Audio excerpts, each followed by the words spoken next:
Hello, आज हम high school के इंग्लिश की किताब का लेसन नंबर 3 द गंगा को पढ़ेंगे। ये हमारे प्रथम प्रधानमंत्री पंडित जवाहरलाल नेहरू के द्वारा लिखा गया है। ये पाठ नेहरू की वसीयत के रूप में है। इसमें नेहरू ने गंगा का वर्णन किया है और अपनी वसीयत में लिखा है कि जब उनकी मृत्यु हो जाए तो किस तरह उनके जीवन का दाह संस्कार किया जाए और उनके जो अस्थियां बचेंगी, राख बचेगी, उसे एक मुट्ठी इलाहाबाद में गंगा में भेजा जाए, क्योंकि बहा दिया जाए, क्योंकि नेहरू जी गंगा से बहुत अधिक प्रभावित थे, बहुत अधिक अटैचमेंट था उन्हें गंगा से। इलाहाबाद में वो गंगा पर जाते थे, वहाँ स्नान करते थे और गंगा भारतीय लोगों के जीवन में क्या महत्व रखती है इस पर प्रकाश डाला है।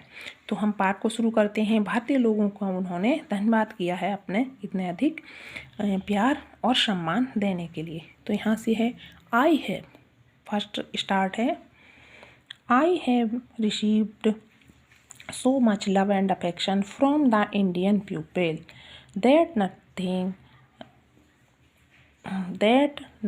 that I can do can repay even a small fraction of it। तो पहला क्या, I have received so much love and affection, प्रेम और अफेक्शन भी प्रेम होता, मैंने भारतीय लोगों से इतना अधिक प्रेम प्राप्त किया है कि मैं उसके स्मॉल फ्रैक्शन ऑफ इट, मैं उसका एक अंश भी उन्हें वापस नहीं कर सकता। नेहरू जी कहते हैं कि प्रधानमंत्री रहते हुए देशवासियों ने मुझे इतना अधिक प्रेम दिया है कि मैं उसका एक अंश भी वापस नहीं कर सकता। Indeed, there can be no repayment of so precious a things as affection। Affection जैसी, प्रेम जैसी, Indeed, there can be no repayment, बदला नहीं जा सकता, रिपेमेंट का मतलब दोबारा नहीं दिया जा सकता, of so precious as thing as affection, इतनी प्रेशियस कीमती, प्रेम की जैसी कीमती चीज़ को हम किसी को दोबारा नहीं दे सकते।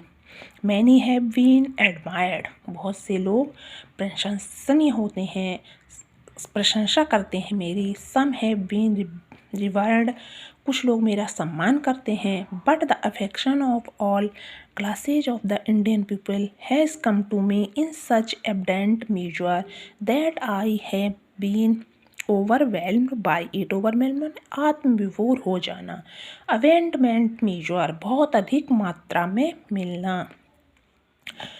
तो यहाँ से देखिए, सम हैव बी, हाँ, मैनी हैव बीन एडमायर्ड, बहुत से लोगों ने मेरी प्रशंसा की है। सम हैव बीन रिवायर्ड, कुछ लोगों ने मेरा सम्मान किया है। बट लेकिन the affection of all classes, प्रत्येक भारतीय वर्ग का प्यार, ऑफ इंडियन पीपल, प्रत्येक भारतीय लोगों के वर्ग का प्यार, has come to me in such abundant measure, मेरे पास इतनी अधिक मात्रा में आया है। That I have been overwhelmed by it, कि मैं इसके द्वारा आत्मविभोर हो गया। सभी भारतीयों ने मुझे इतना अधिक प्रेम दिया है कि मैं इसके द्वारा आत्मविभोर हो गया। आई कैन ओनली एक्सप्रेस, मैं केवल ये कह सकता हूँ, द होप दैट, इस आशा के साथ, इन द रिमेनिंग ईयर्स, बची हुई साल हैं जो मेरे पास, आई मेले, मेरे जीवन के जो बचे हुए साल हैं, मैं उनके बारे में केवल इतना कह सकता हूँ, I shall to my innumerable, I shall not be unworthy of my people and their affection, कि मैं कभी भी अपने देश के लोगों और उनके प्रेम के प्रति लापरवाह नहीं होऊंगा, उनके प्रेम के प्रति हमेशा वफादार रहूँगा। कभी भी उनके लिए मैं बेवफा साबित नहीं होऊंगा कि वो मुझे प्रेम करें और मैं उनका सम्मान न करूं, तो ऐसा कभी नहीं होगा। टू माई इननंबरेबल असंख्य, कॉमर्स एंड कॉलेजियन सहकर्मी और मेरे साथ कार्य करने वाले लोग, मेरे असंख्य साथी और मेरे साथ काम करने वाले लोग, I owe an even deeper depth of gratitude, मैं उनका बहुत गहराई के साथ कृतज्ञता का अनुभव करता हूँ, ऋणी हूँ उनके कृतज्ञता से, मैं बहुत गहराई तक ऋणी हूँ। We have been joint partners in great undertaking and have shared the triumph and sorrows which inevitably accompany them.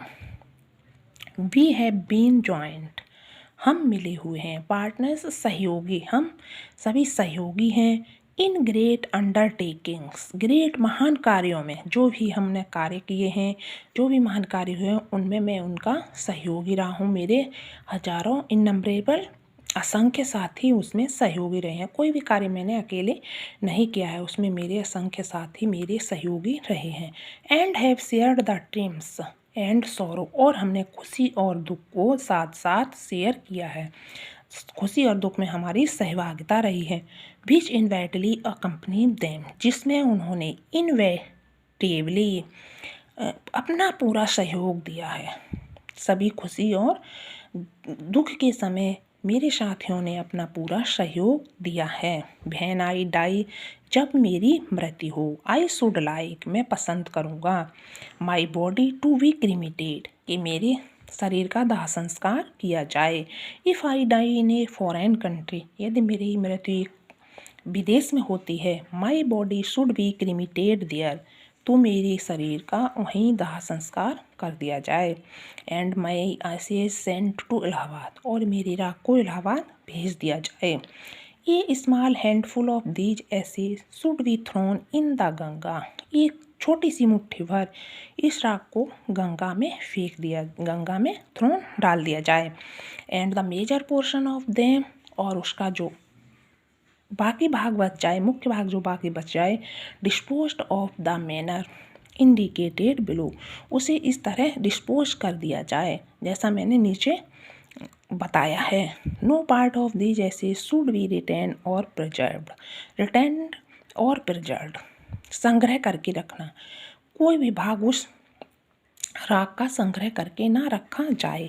My desire to be a handful of my ashes thrown in Ganga at Allahabad has no religious significance, religious धार्मिक significance महत्व। मेरी इच्छा है to have a handful of my ashes, कि मेरी राख, एक मुट्ठी भर राख, थ्रोन इन द गंगा में डाल दी जाए, इन इलाहाबाद एट इलाहाबाद में, हैज नो रिलीजियस सिग्निफिकेंस, इससे मेरा कोई धार्मिक महत्व नहीं है। So far as I am concerned, जहाँ तक मेरा संबंध है, I have no religious sentiment in the matter, मैं इस मामले में कोई भी धार्मिक भावना नहीं रखता। I have been attached to Ganga and Jamuna river in Allahabad ever since my childhood बचपन, मैं अटैच्ड माने आकर्षित रहा हूँ, जुड़ा हुआ रहा हूँ गंगा और यमुना नदी से इलाहाबाद में, मैं अपने बचपन से ही जुड़ा हुआ रहा हूँ। As I have grown older, और जैसे जैसे मैं बड़ा हुआ, दिस अटैचमेंट आल्सो ग्रोन, ये जुड़ाव भी और अधिक गहरा हो गया। ये जो मेरा अटैचमेंट है, जो मेरा जुड़ा हुआ गंगा और यमुना से, वो और अधिक गहरा हो गया। I have watched their varying moods, मैंने उसके विभिन्न मूड्स देखे हैं। एज द सीजन्स चेंज, जब मौसम बदलते हैं, मौसम बदलने के साथ साथ गंगा का कि मैंने विभिन्न रूप देखे हैं। And I have oft thought, और मैं अक्सर सोचता हूँ, of the history and माइथ and tradition and song and sorrows, song and story that have become attached to them through the long age and became part of their following barter। माइथ होते हैं पौराणिक कथाएं, history इतिहास, and have oft thought, मैं और अक्सर सोचता हूँ, द हिस्ट्री एंड माइथ, इतिहास